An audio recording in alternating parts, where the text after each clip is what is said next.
Namaskar. A warm welcome to World News and Indian Perspective on All India Radio.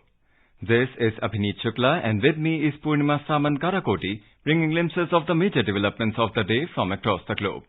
Over the next half an hour, we shall bring you the latest from the world of politics, economy, sports, entertainment and more. The headlines. Indian Prime Minister Narendra Modi leaves for Tokyo to attend state funeral of former Japan Prime Minister Shinzo Abe. Indian Prime Minister to also hold talks with his Japan counterpart Fumio Kishida in Tokyo. Peace-loving India should not be mistaken as being afraid of war, says Indian Defence Minister Rajnath Singh. At least 13 killed in school shooting in Russia, including 5 children. Russian President Vladimir Putin denounces inhuman terrorist attack. Italy set to get its first woman Prime Minister as far-right leader Giorgia Meloni claims victory in national election. US and South Korea begin joint naval drills after North Korea's missile test.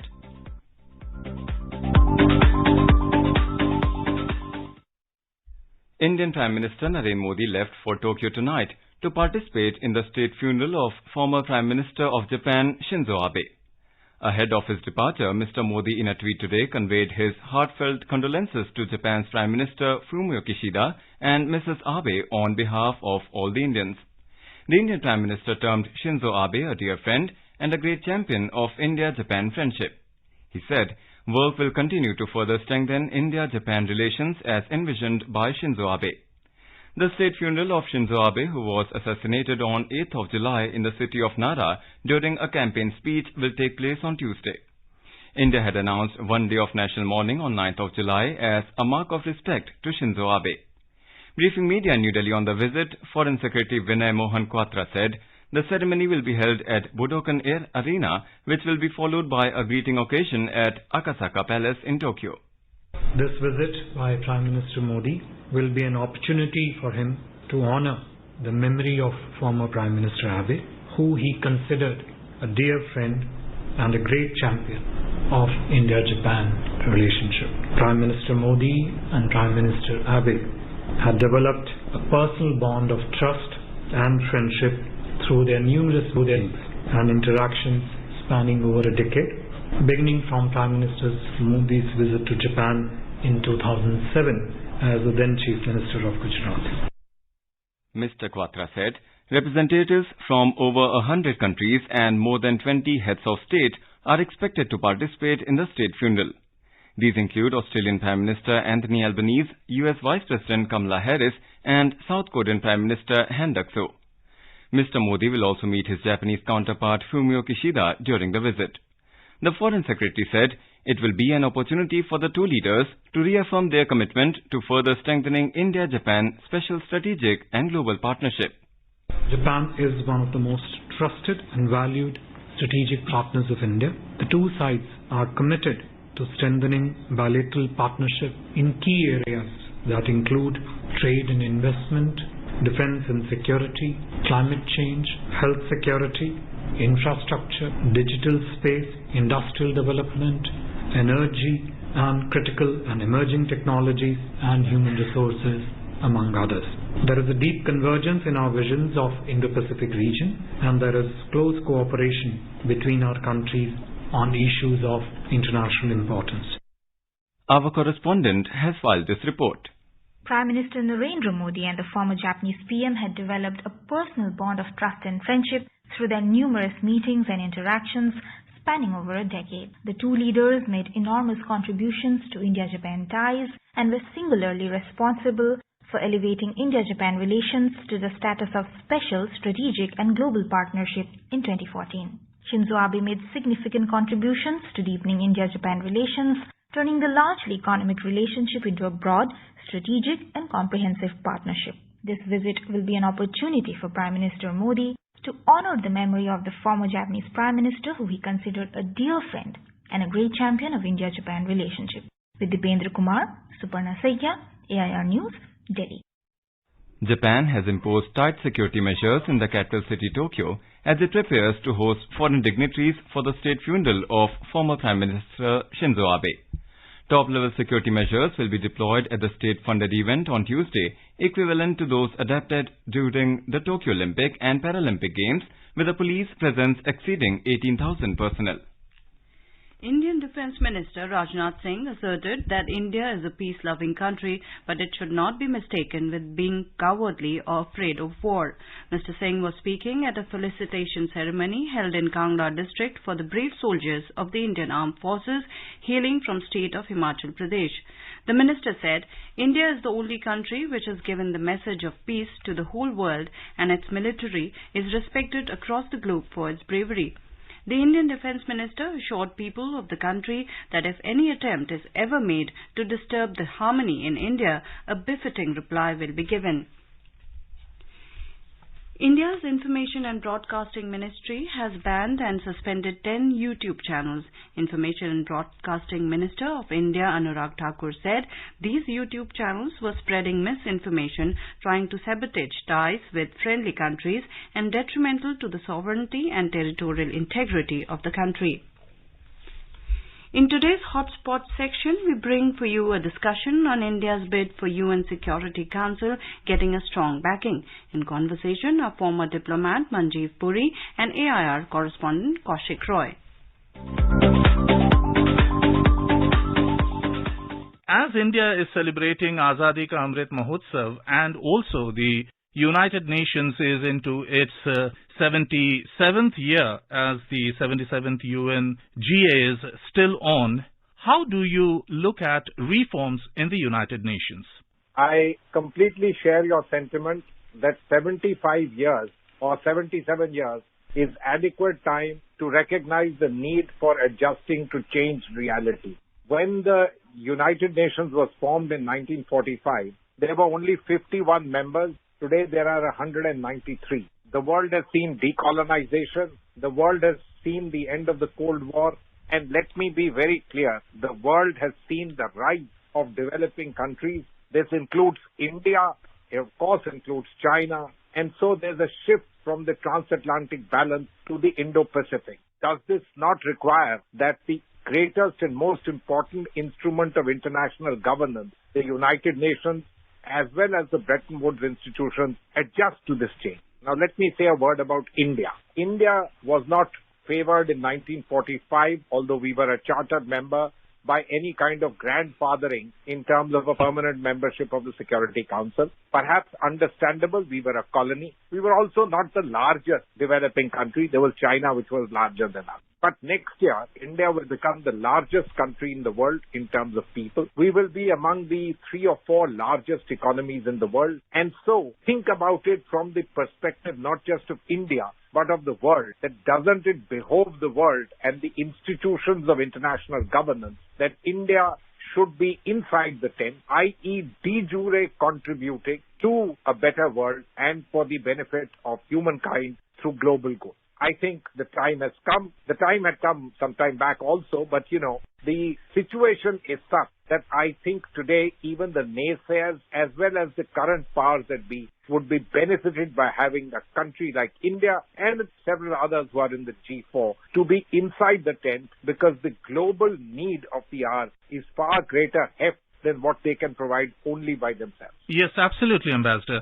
Sir, I'd also like to know from you that recently after the Shanghai Cooperation Organization Summit in Samarkand, and when Prime Minister Modi said that this is not the time for war, rather today's era is not of war, there has been a lot of outpouring of support for India's permanent membership in the United Nations Security Council, and in fact world leaders including President Biden have supported this move. And as you mentioned that the UN Security Council should be expanded and India must find its rightful place. So what does India do to reach that particular stage? Mr. Roy, the fact that this is the time to wage peace, I think cannot go unnoticed. Right. I'm glad that what the Prime Minister said was echoed by President Macron. President Biden also mentioned it. The U.S. State Department, National Security Advisor mentioned it. Look, we are facing major challenges, whether it's climate change, the need for sustainability, and several other things. And surely, and we've just gone through the COVID pandemic, surely we don't need old-fashioned stuff like war and hegemony. So this is a call which is not just timely, but which reminds people that let's be focused on our planet, on what is the global good for humankind as such. Now, India's unique position in terms of the Committee of Nations, which is striving for this change to reflect contemporary reality, is being increasingly recognized by everyone in the world. We are doing our bit along with at least 3 other countries which form the group of 4, which includes Brazil, Japan and Germany. Right, 2 sir. major powers in the world, economic powers, which were left out at the end of the Second World War, being losers in that war. But things have changed, and frankly speaking, this change must come through sooner rather than later. Right, You sir. ask me the question, what can we do? We have a good global coalition, both in the group of 4, which are countries which seriously coalesce a large amount of power across the world. We also have a large number of small developing countries, including island states, in the L69 who also want to see a change in the permanent membership of the Security Council, essentially in the power structure of the Security Council. But, we also need to reckon with reality. There are middle income or middling countries in the world which are loath to see a few go ahead. This includes countries even in our neighborhood. They would try to block any kind of reform. On the other hand, while individually, other than one, most of the permanent members echo support for India or even ideas of reform, the fact of the matter is, other than articulating once in a while, they're not really willing to make the great effort. Because if True. they did, then even the recalcitrant would be forced to think through. Right, It sir. is a haul. It's a long haul. But let me say this. India is perhaps best positioned because we not just meet the criteria, but there is a great recognition that, frankly, having us inside the structures would benefit the structures and, in fact, the powers that be today, rather than having us out. There have been questions from certain quarters about the veto power of the Security Council, because all the P5 members, they enjoy veto power, and we have seen how it is used on many occasions. And there have been calls for a relook at veto powers, especially in the 21st century. What is your opinion on that, since you have very closely worked in the United Nations system? Well, Mr. Roy, when the United Nations was created in 1945, this veto power was given to the 5 countries, 3 of them victors of World War I, 1 a former colonial power, I'm referring to France, and 1, let me say, the others in the world, or representative of the others in the world, the largest developing country, China. Now, why did this happen? It happened because the experiences of international governance from before that, the League of Nations, were not very good, because this sort of power to block was extended to a large number. So, in a sense, it was victory for the winners. They took it, and, well, they've run with the world for 75 years. Is veto good or bad? Look, I come from India, where I believe that at the end of the day, it can't be just one country blocking things. Who are the countries who've been casting the vetoes? The United States, mostly in defense of Israel. The Chinese, in defense of North Korea. The Russians, in defense of several of their interests. Let me also tell you that India, took a big hit in 1948 with the Security Council making resolutions on Kashmir. And later on, much of this didn't go through because at least one of the major powers ensured that the Security Council would not move any kind of resolution against India. So it's not just casting the veto, but the threat of the veto, which matters. We lost out and benefited. Right, sir. And I would also like to know from you that at the 75th UNGA, when it was a virtual General Assembly, when addressing it, the Honorable Prime Minister Shri Narendra Modi said that it was time for reforms, and not only in the Security Council, but it is felt that the United Nations itself needs to reform itself. I would like to know your take on this, Ambassador.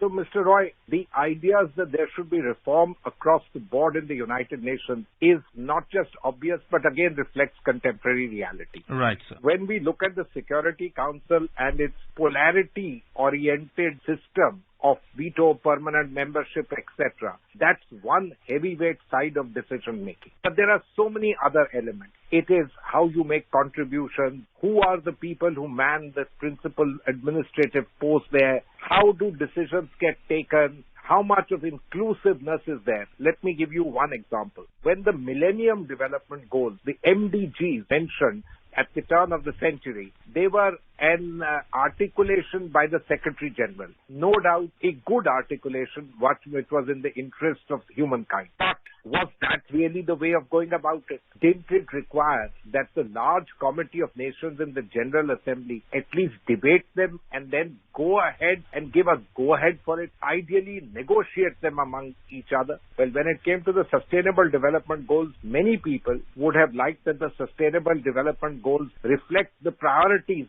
in the year 2015 of basically the developed world, climate change, etc. And hunger, poverty, education, nutrition would perhaps have been relegated. But the developing world came together. And this is the beauty of the system of the United Nations. While polarity has its own place, but in the larger things which require a global buy-in, we have inclusivity and we have the question of bringing everyone together. They may not agree, but they've been participating in the process, and hence there's a de jure sanction to what gets agreed, the Sustainable Development Goals being an outstanding example. And as you rightly mentioned about the global commons and also India's take on those global commons, how India has been doing its own bit to take on climate change and other issues, and also India's links with small developing island nations and these things. The mantra today, some say, would be perform, reform and transform. What would you like to add to that, sir? I completely agree with you there. You know, reform and transform are two sides of one coin. As far as perform is concerned, let me make one point for your listener. The United Nations is not global government, but global governance. So perform is really for all of us as a collective committee. Of course, we have set up structures of common endeavor like the United Nations Development Program, like various other institutional arrangements allow for collaborative action, and we must act together out there. But reform is that of the structures of global governance. And if they start reflecting contemporary reality, would they not be in a better position to A, understand, and B, respond to the contemporary needs of humankind? And on that note, we thank you so much for joining us in this lively discussion. Thank you, Ambassador Manjeev Singh Puri. Mr. Roy, thank you.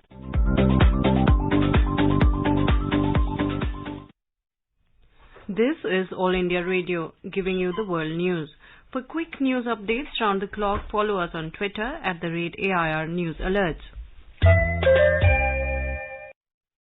In Russia, at least 13 people were killed, including 5 children, in a shooting at a school in the city of Izhevsk in central part of the country. Russia's investigative committee said the attacker, who was said to be wearing clothes with Nazi symbols, committed suicide. His identity is currently being established.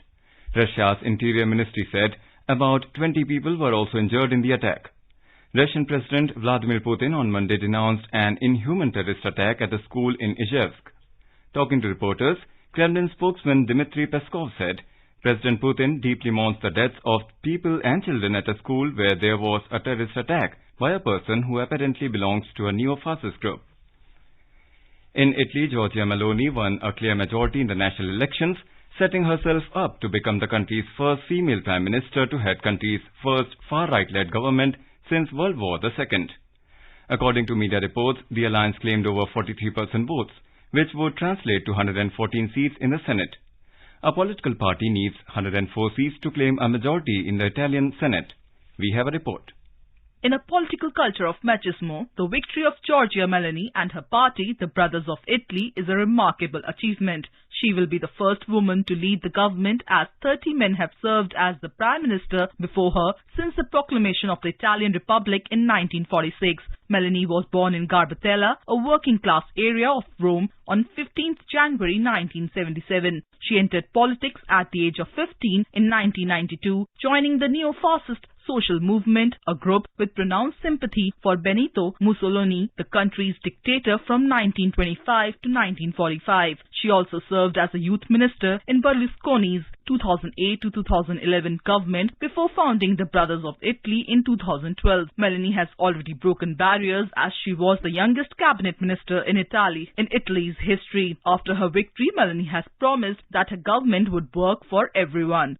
Swati Rakheja for World News. South Korea and the United States began their first combined naval exercise near the peninsula in 5 years on Monday. The drills come a day after nuclear-armed North Korea conducted another ballistic missile launch, the latest in its record-breaking blitz of weapons test this year. South Korea's Navy, in a statement, said the 4-day exercise on South Korea's east coast will involve more than 20 vessels and an assortment of aircraft which will conduct drills on anti-ship and anti-submarine warfare operations, tactical maneuvers and other maritime operations. Over the past 75 years since independence, India's largest public service broadcaster, All India Radio, has been the proverbial storyteller for crores of people across the country. All India Radio is celebrating 75 years of freedom with the series Azad Bharat Ki Baat Akashvani ke Saath. It showcases the journey of India since independence in various walks of life through the storytelling of All India Radio. In Monday's episode, we bring you the story of Vocal for Local campaign, which aims to build a self-reliant India.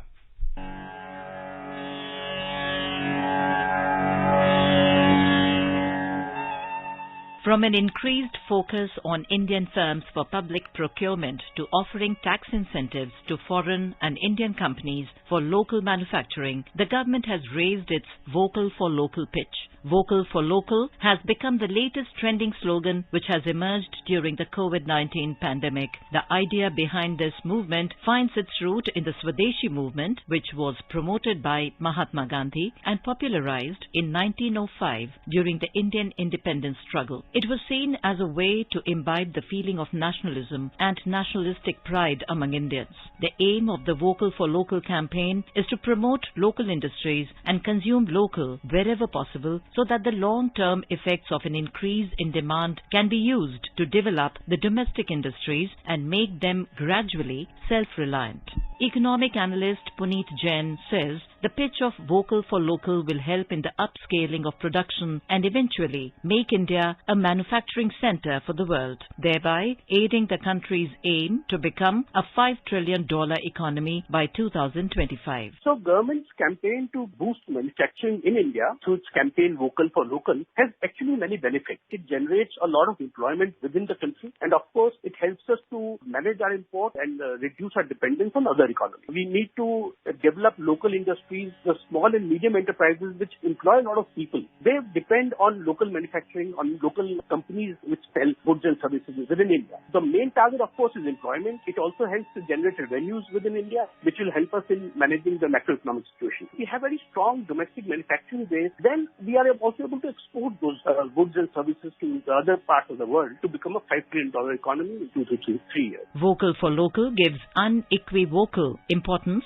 to the domestic industries and the small-scale shops and stores. This movement can also be seen as an impetus to boost demand and hence to throw a lifeline to the small and marginal domestic industries which are struggling to survive in the wake of the COVID-19 pandemic. If demand shifts in favor of domestic companies, then the advantage is threefold. First, it will reduce dependence on foreign products and cut down on the import pressure. Second, it will give a fighting chance to domestic companies to survive through the crisis period. Third, it will place India in a strategic position to emerge as the new manufacturing center of the world. Also, the slogan Vocal for Local does not only mean that the products should be made in India, but the promotion of those products should take place so as to make those products competitive. During his Independence Day address in 2020, Prime Minister Narendra Modi said, "Mindset of free India should be Vocal for Local." He raised a clarion call to the citizens of Vocal for Local, one of the most potent slogans the country has heard in the last 50 years. हम अपने लघु उद्योगों को सशक्त करेंगे, हम सब local के लिए वोकल बनेंगे और हम ज्यादा इनोवेट करेंगे, एम्पावर करेंगे अपने युवाओं को, महिलाओं को, आदिवासियों, दिव्यांगों को, दलितों को, गरीबों को, गांव को, पिछड़ों को, हर किसी को। आज भारत ने असाधारण गति से असंभव को संभव किया है। इसी इच्छा शक्ति, इसी लगन, इसी जज्बे के साथ प्रत्येक भारतीय को आगे बढ़ना है। 21वीं सदी का ये तीसरा दशक हमारे सपनों को पूरा करने का दशक होना चाहिए। An extension of this slogan is Local for Global, that local products in India should have global appeal and reach. Come, let's make vocal for local our Jeevan Mantra and take our country to unprecedented heights during this Amrit Kaal.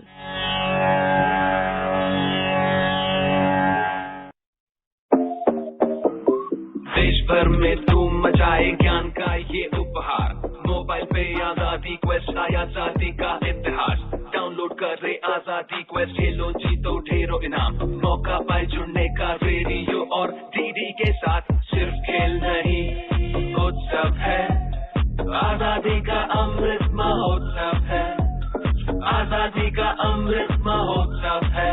Download करें आजादी quest app और पाएं ढेरों इनाम। The Sensex and the Nifty today witnessed losses of more than 1.5%. A report from the business desk. The Sensex plunged 954 points to close at 57,145. The Nifty also declined 311 points to end at 17,016. At the global stock market, shares in the Asia-Pacific fell sharply as negative sentiments continues to weigh in on the markets. South Korea's Kospi tumbled 3% and Japan's Nikkei plunged 2.7%. Singapore's Straits Times ended 1.4% down. China's Shanghai Composite Index lost 1.2% and Hong Kong's Hang Seng Index fell 0.4%. European shares were down in the intraday trade. Oil prices fell for a second day on fears of low fuel demand from an expected global recession sparked by rising worldwide interest rates. In the intraday trade, Brent crude was trading at $85.35 per barrel. And in the forex market, the domestic currency closed at 81 rupees and 62 paise against the American unit. Nishit Kumar for World News, All India Radio. In Pakistan, at least 6 army officials, including 2 majors, have been killed in a helicopter crash in Balochistan on Sunday evening. In a statement, the Pakistan Army said the helicopter crashed during a mission near Khost in Harnai area of Balochistan. On 1st August, a Pakistan Army helicopter had crashed with 6 people on board. A special flight carrying 55 Afghan Sikh minorities fleeing Afghanistan arrived at the Delhi airport on Sunday as part of the Government of India's efforts to evacuate distressed minorities from the Taliban-led nation. Upon arrival, the Sikh refugees thanked the Indian government, which gave them urgent visas and helped them reach Delhi. Now let us take a look at the major developments around the world as reported in the foreign press. The New York Times writes that Germany's Chancellor has a lot for Ukraine, but no better tanks. Washington Post reports that as disaster hits the Philippines again, a farmer's sorrow reveals the stakes. The Guardian writes that Hong Kong's Cardinal Zen goes on trial over fund defending protesters. South China Morning Post reports says Sheikh Qaradawi, Islamist champion of Arab revolts, critic of 9/11 attacks, dies at 96. The Financial Times observes that IMF bailouts hit record high as global economic outlook worsens. The Japan Times says Japan simplifies COVID-19 tracking to focus on elderly and high-risk people. A quick look at the headlines once again. Indian Prime Minister Narendra Modi leaves for Tokyo to attend state funeral of former Japan Prime Minister Shinzo Abe. Indian Prime Minister to also hold talks with his Japan counterpart Fumio Kishida in Tokyo. Peace-loving India should not be mistaken as being afraid of war, says Indian Defence Minister Rajnath Singh. At least 13 killed in school shooting in Russia, including 5 children, Russian President Vladimir Putin denounces inhuman terrorist attack. Italy set to get its first woman Prime Minister as far-right leader Giorgia Meloni claims victory in national election. US and South Korea begin joint naval drills after North Korea's missile test. And now, before we end, let us listen to Mahatma Gandhi's favorite bhajan Vaishnav Jan by artists from Cyprus.